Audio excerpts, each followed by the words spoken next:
Кыргызстанда 9 январдан тарта катуу суук түшүп, туруксуз аба ырайы күтүлөт. Бул тууралуу өзгөчө кырдаалдар министрлиги шашылыш билдирүү таратып, зарылчылык жаралбаса 11 январга чейин толуу райондордо узак жолго чыкпай турууга чакырат. Муну менен ар кандай кырсыктардын алдын алуу негизги маселе. Маалыматка ылайык, бул күндөрү абанын температурасы түнкүсүн -15 градустан 20-25ке чейин жетет. Толуу райондордо узак жолго чыкпоону сунуштайбыз. Автомобиль айдоочуларына болсо кышкы даярдыкты албетте алдын ала көрүүсүн эскертебиз. Узак сапарга чыгууда 500 метр аралыкты сактоосун сунуштайбыз.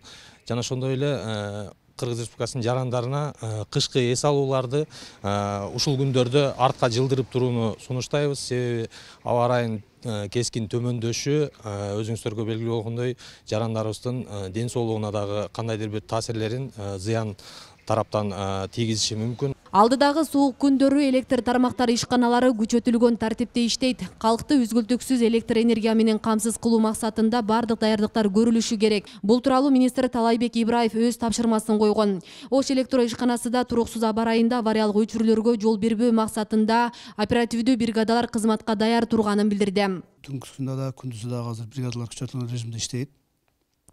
Ошол эле авариялык запастарды тактап дайындап койгонбуз. Ошону менен бирге ошо от майларда ГСМда бар так. Эгерде коксон авария күчөтөрөн болсо, биздин оперативный бригада ошол жеринен эле сразу чыгып, ошол жерден аварияны сразу токтотобуз. Бул учурда Билим берүү министрлиги мектеп окуучуларын онлайн окутуу мөөнөтүн 16 январга чейин узартуу чечимин кабыл алды. Буга чейин өлкөдөгү бардык мектептер сасык тумоодон улам балдардын сабакка катышуусу төмөндөгөнүн эске алып, бир жумага онлайн окууга өтүп, андан кийин балдар кышкы каникулга тарашкан эле. Былтыркы жылда да суук болот экен деп туруп, суук болбой калдык. Ошондой эле болуп кетиши мүмкүн. Эми Казакстанда же башка жакта прогноз ошондой болсо эле бизде коркуп атышат. Эгер чындап болуп кете турган болсо, ошол күнү деле биз үйүнө жөнөтүп коебуз, келбей койгула деп койсок келбей коет. Аны жөн эле жанагындай ажиотаж кыла беришин деле кереги жок деп ойлойм.